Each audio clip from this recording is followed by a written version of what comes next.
मन का नवीनीकरण आज के ये विषय है। और मसीही जीवन में सबसे महत्वपूर्ण बात है हमारे विचारों का परिवर्तन। आमीन। जब हमारे सोच, हमारे विचारों में परिवर्तन आते हैं, तब हमारे मन का नवीनीकरण का शुरुआत होता है। जिस तरह से हम देख सकते हैं कि हमारा जीवन, जब हम यीशु को नहीं जानते थे, उसके पहले हमारा जीवन किस तरह का था, हम किस तरह से सोचते थे, किस तरह से अपने जीवन में मनचाहा जीवन हम जीने की कोशिश करते थे और जीते भी थे। जो मुंह में आया, जो हमारे दिमाग में आया, उसको हमने हमारे मुंह के द्वारा बाहर निकाला, उसको हमने बोला। लोगों को अच्छा लगे बुरा लगे, इसकी कोई परवाह नहीं थी हमें। हम गाली दे रहे हैं, नहीं दे रहे हैं, कुछ भी हम में कोई समझ नहीं था। लेकिन आज हम सोच सकते हैं, देख सकते हैं कि हमें यीशु को जाने हुए 10 साल, 15 साल, उससे अधिक भी हो सकते हैं, या अभी 6 महीना पहले आप शुरुआत किए होंगे। लेकिन ये जो शब्द है, जो 15 साल से विश्वास करता है उसके लिए भी है, और जो 6 महीने से विश्वास करता है उसके लिए भी है, कि मन का नवीनीकरण बहुत ही जरूरी है। और बिना मन के परिवर्तन से हम कुछ कर नहीं सकते हैं। तो हम जैसे अगले स्लाइड में आएंगे, हम फिलिपियो 4 अध्याय उसका 8 पद हम पढ़ें। तो इस पद में लिखा है कि हमें सही बातों को हमें ध्यान लगाना है, और लिखा है कि हम उन बातों पर हमें उन बातों पर ध्यान देना चाहिए जो सत्य है, जो आदरणीय है, जो उचित है, जो पवित्र है, जो सुहावनी और मनभावनी है, सद्गुण और प्रशंसा योग्य है। अर्थात हम अपने विचारों का चुनाव किस तरह से करते हैं, उसको हम यहाँ पे देख सकते हैं कि हमको प्रभु का वचन ये कहता है कि हमें उन बातों की ओर ध्यान देना चाहिए जो सत्य है। बहुत बार कानाफूसी हम सुनते हैं और उसको हम सच मान लेते हैं बिना उसकी जांच पड़ताल किए। और जब हम उन बातों को जांच नहीं करते हैं, उन बातों को समझते नहीं कि वो सच है कि क्या है, हम आंख बंद करके उसके ऊपर भरोसा कर लेते हैं, तो वो सही बात नहीं है। एक मसीही होने के नाते हमें हमेशा सच की ओर देखना है कि सच क्या है। अगर हमारे विरोध में बोला गया या हमने किसी के खिलाफ बोला है, तो जो बोला है उसमें सच क्या है। बाइबल हमें सच की ओर आने की बात करता है। हमारा मन का अगर परिवर्तन हुआ है, तो वो सच इसलिए कह रहा है क्योंकि हम झूठ बोलते थे। हम झूठ बोलते थे, हमारे अंदर झूठ भरा हुआ था। लेकिन मन का नवीनीकरण ये सिखाता है कि हमें सत्य यानी सच बोलना है। हम झूठ का सहारा अब अपने जीवन में नहीं लेंगे। बहुत बार बहुत सारे कामों में, बिजनेस में, मैंने सुना है लोग कहते हैं कि भाई बिना झूठ बोले काम बनता ही नहीं है, झूठ तो बोलना ही पड़ता है। भाई क्यों बोलना पड़ता है? आप संसार के हो, अगर आप संसार के हो तो ठीक है, आप बोलो। लेकिन अब तो आप यीशु मसीह के हो ना, आपका तो जीवन प्रभु यीशु मसीह ने बदला है, ना कि संसार ने। संसार तो ये चाहता है कि आप यीशु को मानो ही नहीं, झूठ बोलो, बुराई करो, इसमें पड़े रहो। लेकिन प्रभु चाहते हैं कि हमारा मन का नवीनीकरण हो। और बाइबल हमें बताती है कि मन में असाध्य रोग लगे हुए हैं। और हमेशा मन की जब हम सुनते हैं, बहुत बार हम ये भी देखते हैं, लोगों के जीवन में, खुद के जीवन में भी हम जांच पड़ताल कर सकते हैं कि हम तो ऐसे ही हैं, हम नहीं बदलेंगे। हम क्यों बदलें? भाई अगर हमारा व्यवहार किसी को ठोकर खिलाता है, तो हमें बदलने की आवश्यकता है। अगर हम हमेशा झूठ बोलते हैं, तो हमें सच बोलने की जरूरत है, ताकि हम परमेश्वर की महिमा कर सके। जो बातें आदरणीय हैं उनको हमें हमारे जीवन में रखना है। छोटे और बड़ों का आदर कैसा करते हैं, कैसे हम आ, उनका सम्मान करते हैं, इन बातों को हमारे जीवन में होना जरूरी है। बहुत बार हम ये भी देखते हैं कि संसार इस तरीके का स्वभाव रखता है कि संसार में ऐसे भी लोग मिलेंगे जो किसी का आदर ही नहीं करते हैं। लेकिन संसार में कुछ ऐसे भी लोग मिलेंगे जो आदर करते हैं। लेकिन बाइबल हमको बताती है कि हमें आदरणीय है, जो चीजें आदरणीय है उनका हमें आदर करना है। और उचित क्या है, सही क्या है, उसे भी सोचिए, समझिए। जो चीजें उचित लगती है, जो बाइबल कहता है, उसको हमें करना ही करना है। और फिर कहता है कि जो बातें पवित्र, जो जो चीजें पवित्र है, यानी कि परमेश्वर पवित्र है, जिन चीजों में पवित्रता है, उन चीजों को हमें ध्यान लगाना है कि प्रभु किन बातों से खुश होता है। अगर हम गलातियों में देखें, गलातियों में लिखा हुआ है कि वो कितने सारे रोगों, पाप के विषय में गिनती गिनाता है। मूर्ति पूजा, टोना, बैर, डाह, ये सारी चीजें दिखाता है कि कैसे वो पाप में जाते हैं। लेकिन हमें पवित्रता के बारे में कहता है कि हमें पवित्र होना है, परमेश्वर के साथ चलना है। जैसा परमेश्वर कहता है, प्रभु कहते हैं कि जैसा मैं पवित्र हूँ, वैसा ही तुम भी पवित्र बनो। आमीन। तो परमेश्वर के साथ चलना, ये हमारे लिए बहुत ही जरूरी चीजें है। आमीन। हमें हमारे मन का नवीनीकरण हमारे जीवन में रखना है, और जो बातें सुहावनी है और मन भावनी है, हमें उन बातों को बोलना है जो प्रभु को महिमा देता है। हम अपने खुद की महिमा, खुद की प्रशंसा के लिए हम कुछ ना करें। जिसमें प्रभु को महिमा मिले, उन बातों को हमारे मुख से निकलना चाहिए। क्योंकि बाइबल यही तो कहती है ना कि जो तुम्हारे मन में है, वही तुम्हारे मुंह से निकलता है।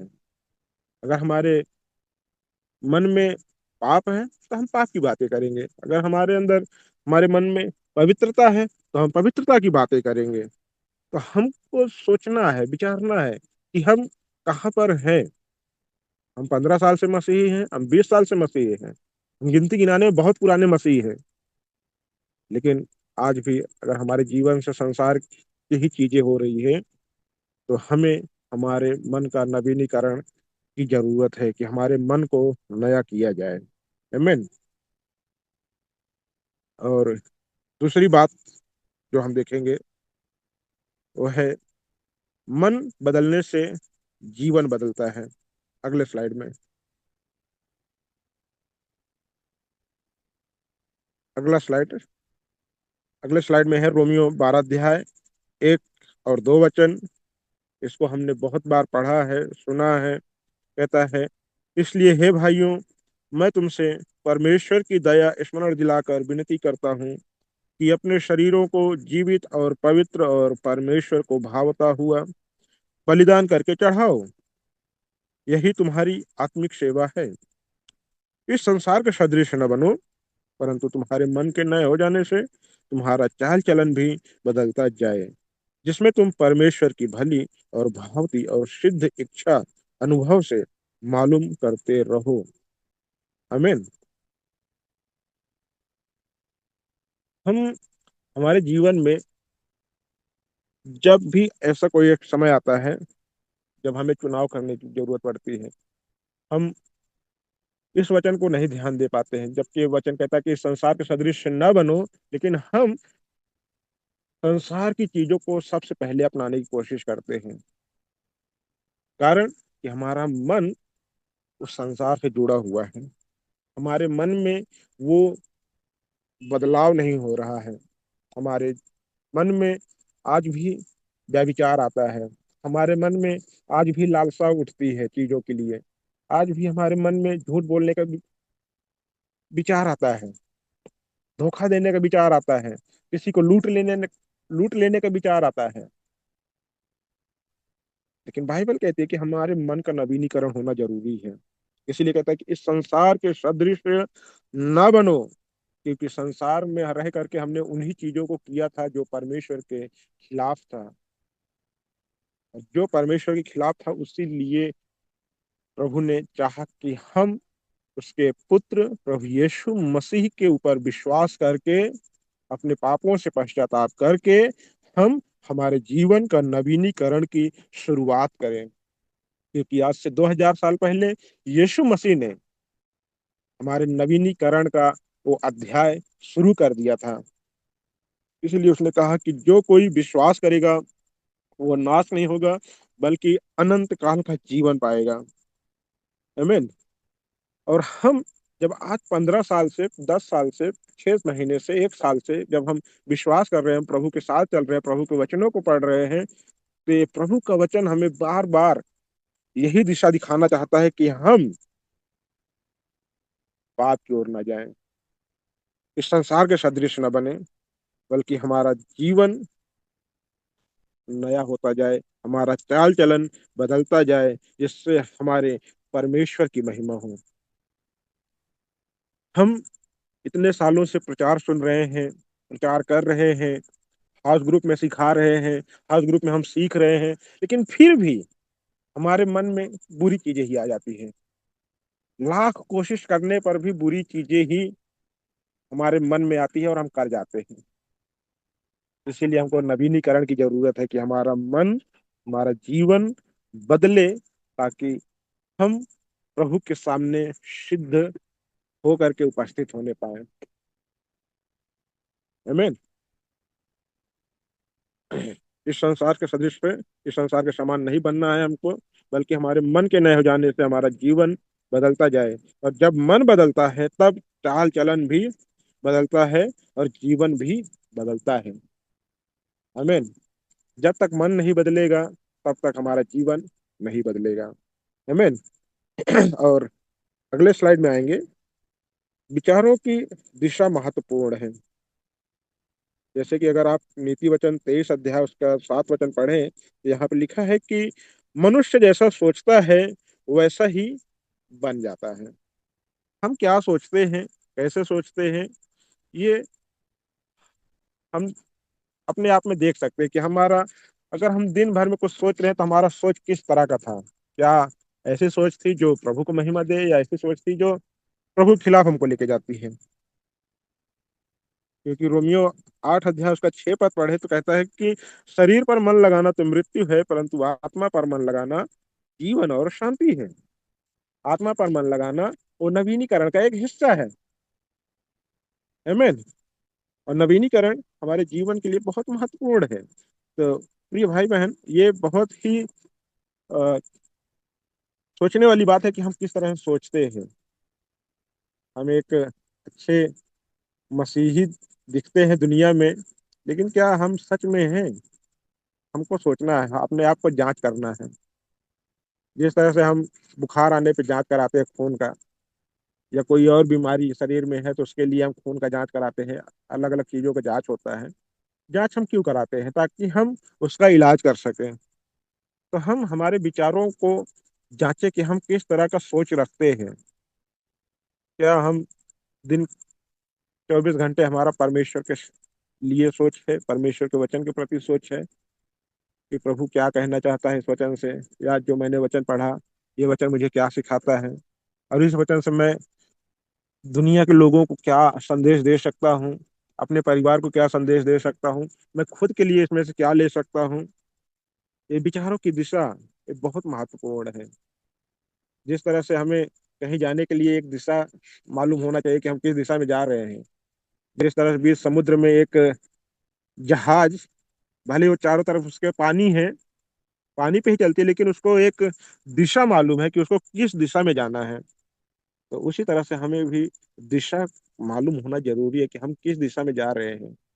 अगर हमारी दिशा सांसारिक है, बदलने की जरूरत है कि हम हमारा मन, हमारी सोच को बदले और हम प्रभु के वचन को थाम लें, क्योंकि प्रभु का वचन ही है जो हमें दिशा दिखाता है। क्योंकि यीशु ने कहा कि मार्ग, सत्य और जीवन मैं ही हूँ, और बिना मेरे कोई पिता के पास नहीं पहुंच सकता। तो प्रिय भाई बहन, हमारे जीव मन का नवीनीकरण बहुत ही जरूरी है। बिना मन के नवीनीकरण के हम यीशु को प्रभु नहीं कह सकते। बिना पवित्र आत्मा के हम यीशु को प्रभु नहीं कह सकते हैं। आमीन। यदि हम सांसारिक बातों पर मन लगाते हैं तो क्या होता है कि हमारी आत्मिक कमजोरी आना शुरू होती है। परंतु यदि हम आत्मा की बातों पर मन लगाते हैं तो हमारा जीवन में शांति मिलती है। हमारे जीवन में एक अनोखी खुशी दिखाई देगी जो संसार में किसी के पास नहीं दिखाई देती है। हमारे पास पैसे नहीं होंगे तब भी हम खुश होंगे। हम अगर बीमार हैं तो भी हम खुश होंगे, क्योंकि हमारे पास वो परमेश्वर है जो हमारे जीवन को बनाया है, जो हमें उठा के खड़ा करता है, जो घूरे पर से हमको उठाता है और सिंहासन पर बिठाता है। ऐसे परमेश्वर के सामने हम सभी अभी उपस्थित हैं। आमीन। और अगले स्लाइड में आए।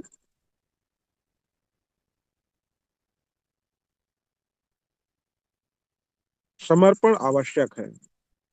अगर हमारे मन का नवीनीकरण हो रहा है तो हमको ये जानना है कि हमारा समर्पण भी बहुत जरूरी है। परमेश्वर चाहता है कि हम अपने आप को एक जीवित बलिदान के रूप में परमेश्वर के सामने अपने आप को हम रखें। और ये भी याद रखिए कि मन का नवीनीकरण एक बार की घटना नहीं है। ये एक बार हो गया तो हो गया, बल्कि ये लगातार चलने वाली प्रक्रिया है। आमीन। ये लगातार चलता है और हमें इसमें लगातार चलना है। अगर हम यीशु के साथ शुरुआत किए हैं तो हमें यीशु के साथ अंत तक, जीवन के अंत तक चलना है। जिस तरह से उसने वादा किया है कि जीवन के अंत तक सदैव मैं तुम्हारे संग रहूंगा। आमीन। तो वो परमेश्वर बहुत भला है। वो परमेश्वर चाहता है कि हम उससे लिपटे रहें, उससे हम प्रेम करें। वो हमको डराता नहीं है, और वो हमसे प्रेम करता है। वो हमारा प्रभु है, वो हमारा दोस्त है, वो हमारा मित्र है। आमीन।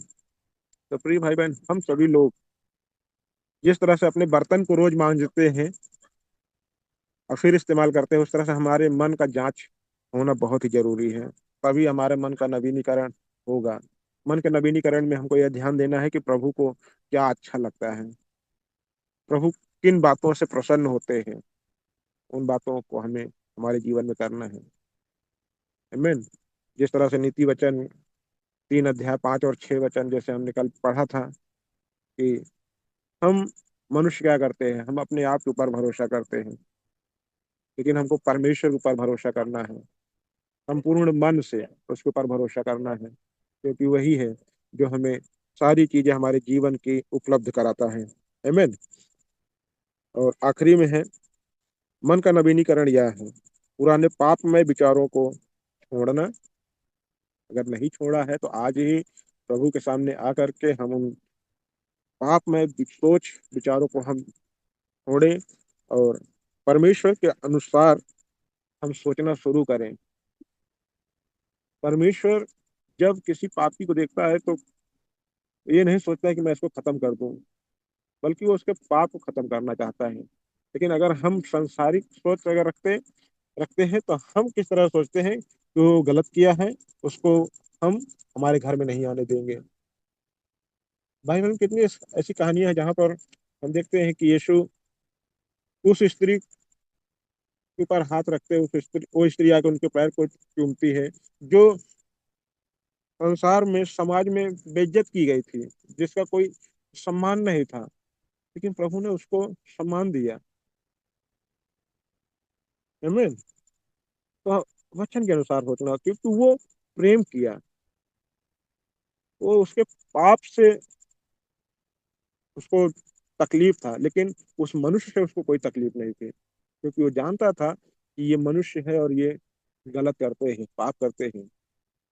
हम भी मनुष्य हैं, हम सब भी पाप करते हैं, लेकिन हमें जरूरत है कि हम पहचाने कि हमारा नवीनीकरण हो रहा है कि नहीं हो रहा है, हमारा जीवन परिवर्तित हो रहा है कि नहीं हो रहा है। नहीं हो रहा है तो आज ही प्रभु के सामने आए और कहें कि प्रभु, मैंने बहुत सारी बातें जो संसार की है उनको आज तक मैंने थाम के रखा है, लेकिन प्रभु मैंने कभी आपके वचन के अनुसार नहीं सोचा, मैं आपके वचन के अनुसार बन नहीं पाया। प्रभु मेरी मदद करो कि मेरा जीवन एक नया जीवन बनने पाए, क्योंकि आपने आज से 2000 साल पहले अपने प्रिय पुत्र यीशु को मेरे पापों के लिए दिया, और वो मेरे पाप के लिए मारे गए, गाड़े गए, और तीसरे दिन मुर्दों में से जी उठे हैं। प्रभु आपने इतना प्रेम किया, लेकिन मैं आज भी लोगों से प्रेम नहीं कर पा रहा हूँ, मैं लोगों के ऊपर दया नहीं दिखा पा रहा हूँ। प्रभु मेरी मदद करे कि मैं एक नया इंसान बनने पाऊँ, एक नई सोच वाला जो आपके वचन के अनुसार हो, ऐसा मैं मनुष्य बनना चाहता हूँ प्रभु। और तीसरी चीज है कि जीवन में परिवर्तन लाना। हमेशा हमेशा हमेशा परिवर्तन बहुत जरूरी है। हमेशा हमारे जीवन में परिवर्तन होना जरूरी। हम जैसे आज हैं वैसे हम कल नहीं रहेंगे, हम आज से कल बेहतर हो जाएंगे। आमीन। तो परमेश्वर आप सबको बहुत सारा आशीष दे।